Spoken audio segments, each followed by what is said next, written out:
할렐루야. 2021년도 여러분들 어떻게 지내셨습니까? 나라 문제로도 힘들었고 개인 가정 경제적으로 많이 어렵지만은 믿음의 백성들은 하나님 말씀을 통해서 성령이 인도함을 따라 살아갔기 때문에 오늘 저와 여러분은 이 자리에 계신 줄로 믿습니다. 지금 2021년도는 이제 코로나로 인해서도 많이 힘들었고 경제적으로도 많이 힘들었고 여러 가지 우리 삶 속에서 많이 아픔이 있었지만은 새 2022년도에 새 소망을 주신 하나님께 먼저 감사를 드리지 않을 수가 없습니다. 이상화 시 중에 제가 좋아하는 시가 빼앗긴 들에도 봄은 오는가. 여러분 아시죠? 아세요? 이거는 1926년도 개벽지에 시상이 올린 건데 그 제목이 빼앗긴 들에도 봄은 오는가인데 그 앞에 지금은 남의 땅 하고 이게 소재가 붙는 거예요. 지금은 남의 땅 빼앗긴 들에도 봄은 오는가. 저는 그랬습니다. 대한민국에 지금 우리가 살아가는 이 삶 속에서 자유라는 것이 얼마나 소중한 것을 한번 깨달아 봤어요. 마음껏 찬양하며 마음껏 예배드리며 우리가 가고자 할 때 가고 통한 제한이 없는 이런 곳에 살았는데 조금 제약을 받고 조금 이렇게 되니까 자유라는 소중함이 얼마나 우리에게 마음에 다가오는지 제가 이 시인도 아닌데 빼앗긴 들에도 봄은 오는 걸 생각하면서 과연 2022년도에는 우리 대한민국 땅에 자유의 봄이 오리라 여러분 생각하십니까? 그러기 위해서는 오늘 하나님 본문 말씀 통해서 주님은 우리에게 말씀하고 계신 줄로 믿습니다. 요엘서 2장 12절에서 17절 말씀은 오늘 이 시대 오늘 이 시간에 우리에게 주시는 귀한 생명의 말씀이라고 생각합니다.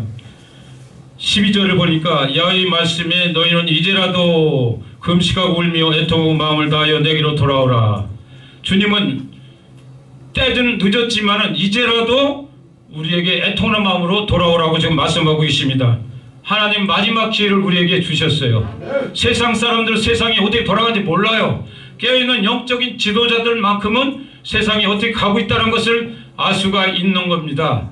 자, 우리가 38선을 보는데 38선을 통해서 우리 남한 대한민국은 얼마나 자유롭게 번영스럽게 살고 있습니까? 자, 38선 이북은 얼마나 2,500만 동포들이 핍박과 압박 속에서 살고 있습니까?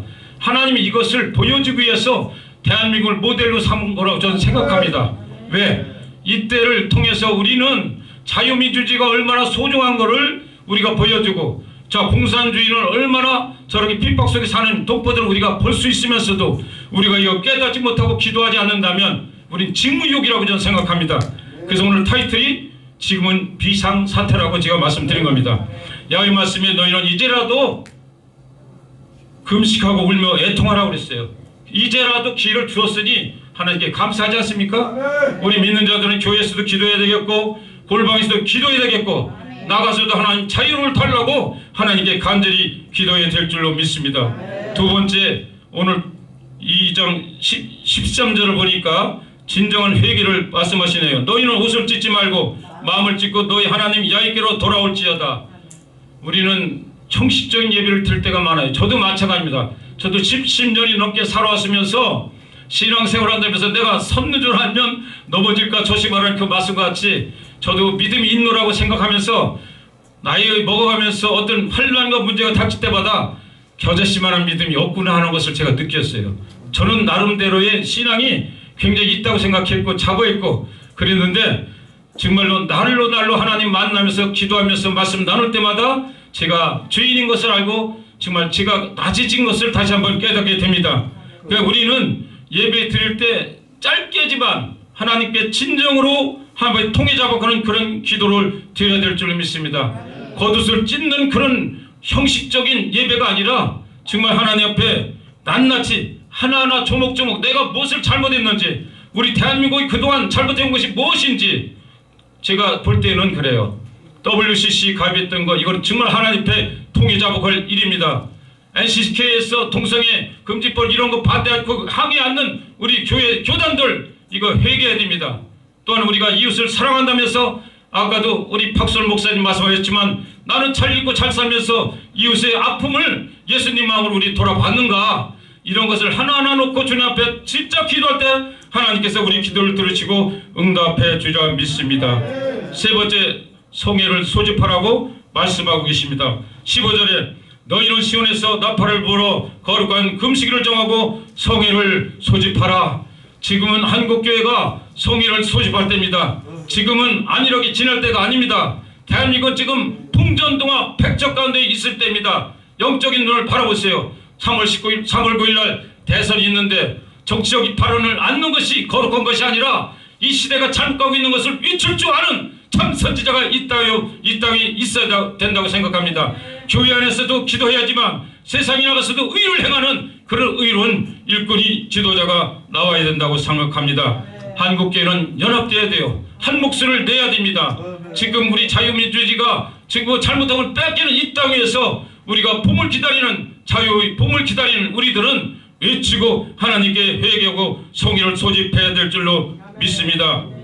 한국교회는요, 지금 세계로교회에서 손효부 목사님이 2월 며칠 날 집회를 하고, 먼저도 그런 집회를 하더라고요. 우리 교회가 전부 금식 선포하고 지금 하나님 앞에 통일잡하고 이 민족을 구원해달라고 기도해야 됩니다. 마귀들, 사탄들은요, 계획하는 일들이 우리가 상상 못할 정도로 지금 일을 계획하고 획책하고 있어요. 지금 안일하게 진행할 때가 아닙니다. 우파좌파가 아니에요. 나라가 공산주의냐 자유주의 민주주의냐를 이걸 따질 때지 좌파 우파가 아니에요. 지금은 나라가 살리느냐 죽느냐 공산주의로 가느냐 이거를 우리에게 직시해야 될 줄로 믿습니다. 그래서 한국교회는 금식을 선포하고 울며 애통하는 마음으로 우리가 모여서 기도해야 될 줄로 믿습니다. 3.13 7절 보면 이스라엘 민족이 블레셋 군대가 쳐들어왔을 때 사무엘 선지자를 통해서 이스라엘 백성 전부 모이게 하고 미스바에서 금식한 기도했던 것 보셨죠? 그런 기도를 통해서 블레셋 군대가 떠나가고 멸한 것 같이 오늘 이 시대에 우리 그 옛날에 5.16 광장, 여의도 광장 그렇지 않으면 이런 데 기도만 있잖아요. 그렇게 못하면 각 교회에서라도 금식을 선포하고 이 나라 민족을 위해서 정말 이런 것을 전개할 때로 저는 생각합니다. 너무 답답합니다. 요즘 제가요 뭐 다 마찬가지지만 나라 민족에서 기도하면 눈물밖에 안 나와요. 지금 정치인들 믿을 수 있습니까? 너무 개파로 운전해요. 자기 밥그릇 챙기기 위해서 지금 그 안에서도 그것만 혈안되어 있습니다. 오직 나라를 지킬 수 있는 건 의인 10명만 있으면 이 나라 민족은 저 적군들에게 뺏기지 아니라고 저는 생각합니다. 지금은 비상시국이에요. 나라 운명이 정말 이런 이때에 하나님께서는 장로들을 2장 16절 보세요. 2장 16절 백성들을 모아 그 모임을 거룩하게 하고 장로들을 모으며 어린이와 젖먹는 자를 모으며 신랑을 그 방에서 나오게 하며 신부도 그 신방에서 나오게 하고 여호와를 섬기는 제사장들은 낭실과 제단사에서 울며 이르기를 야여 주의 백성을 불쌍히 여기소서 이렇게 외치라고 하고 있습니다. 자, 장로들이 뭡니까? 성도들 대표는 리더 아닙니까? 장로들부터 시작해서 어린이, 젖먹는 자, 아니 무슨 비상사태인데 어린이가 뭐고 젖먹는 자가 뭐가 기도하겠습니까? 또 신랑과 신부도 신방에서 나오라는 거예요. 신랑 신부는 결혼하면 원래 군대도 징집도 않는 거예요. 법적으로 옛날 그렇게 돼 있는 겁니다. 신랑 신부는 신혼을 꿈꾸고 가정을 이끌어 나가는데 지금 비상사태니까 장로들을 위시해가지고 어린아이까지 정맞는 아이까지 신랑 신부 신방 있는 신랑 부부도 나오게 하고 마지막인 제사장인 목사님들 낭실과 제단사에서 울며 낭실이 뭐예요? 제단과 휴게소의 전 휴게소를 생각합니다. 근데 제단도 아니고 휴게소도 아닌 그 어정쩡한 가운데서 하나님께 울며 기도하라는 겁니다. 얼마나 비상사태면 제단서도 못하고 자기 침서도 못하고 낭실에서 하나님 앞에 울며 기도하라는 하나님 메시지가 오늘도 이 시간 하나님을 통하여 우리에게 전달해 주는 줄 믿습니다. 고린도후서 10장 4절에 우리 싸우는 무기는 육신에 속한 것이 아니오 오직 전관치를 무너뜨리는 하나님의 능력이 있다고 그랬습니다. 우리 능력 이 땅에서 매면 하늘을 맬 것이요 이 땅에서 불면 하늘을 풀 것인 우리 기도 능력을 우리에게 주셨지 않습니까? 우리가 여기서 땅에서 오늘도 갑시바에 기도하고 우리나라 민족 가운데 한국교회가 연합해서 금식하고 기도하면 반드시 이 나라 민족 가운데 희망이 있으리라고 생각합니다. 하나님께서 오늘 18절 19절 보니까 그때 여호와께서 자기 땅을 극진히 사랑하시어 그의 백성을 불쌍히 여기실 것이라 야훼께서 그들에게 응답하여 이르시기를 내가 너에게 곡식과 새 포도주와 기름을 주리니 너희가 이로 말미암아 흡족하리라. 내가 다시는 너희가 나라들 가운데서 욕을 당하지 않게 할 것이며 하나님께서 약속의 말씀을 주셨어요. 성경을 보면 다 해피엔드로 끝나잖아요.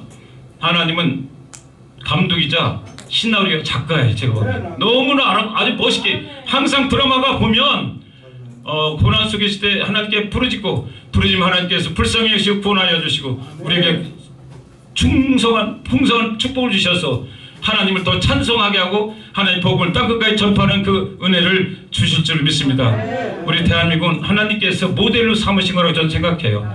우리나라가 대한민국이 기독교가 망하면 이 땅의 기독교는 저는 사라진다고 생각합니다. 유럽이 다 떠났습니다. 미국도 지금 엄청나게 동성애로 빠졌고 정말 타락했어요. 나머지 남은 것이 기독교 신학은 오직 대한민국이 있습니다. 대한민국이 살아야 북한 통일 북한 동부들 우리가 구원하고 저 사마리아 땅까지로 전도하는 일에 우리가 하나님이 나라로 서영할 줄로 믿습니다.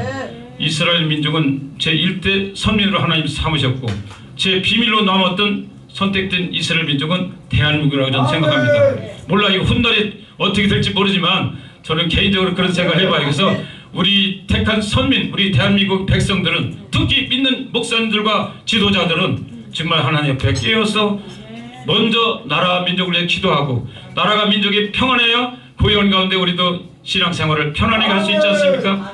그때 그 복을 가지고 우리는 더 나가서 저 중국 땅에 저 중동 땅에 저 힌두교, 마호메트교, 불교 모든 이방 종교를 다 구원하는 일에 우리가 힘써야 될 줄로 믿습니다. 지금은 초지일관 나라 민족을 위해 기도할 때입니다. 그것도 우리가 금식하며 기도할 때입니다. 여러분 교회를 섬길 때 2-3살이 모이면서 나도 그들 중에 함께 하신 그 하나님을 믿고 여러분 금식을 선포하세요. 저도 우리 여주 순복교에서 2월 말경에 오살레 제자를 금식 기도원에서 3일 금식성에 한다고 하길래 제가 새벽기도 듣다가 그 소리 딱 듣는데 야 이것도 하나의 기적이다. 우리 여주 순복교에서 나라를 위해서 금식 기도한다는 거 너무 생각이 너무 하나님이 역사하시고 강력적으로 역사하시는구나. 저도 그날 성회가 이루어진다면 우리 전사님과 함께 금식성에 참석해야 되겠다. 우리는 한 사람이 철 쫓고 2사람이 만을 쫓는 그 하나님의 능력이 우리에게 있기 때문에 그런 믿음으로 나가야 될 줄 믿습니다. 오늘 2022년도 첫 방송에 오늘 불러주신 하나님께 먼저 감사하고 마라토 방송 우리 김도봉 목사님에게 감사를 드립니다. 앞으로 부족하지만은 이 생명이 다한 날까지 주님 영광을 위해서 살아가는 저와 여러분이 되기를 바랍니다. 하나님께 모든 영광 드리겠습니다.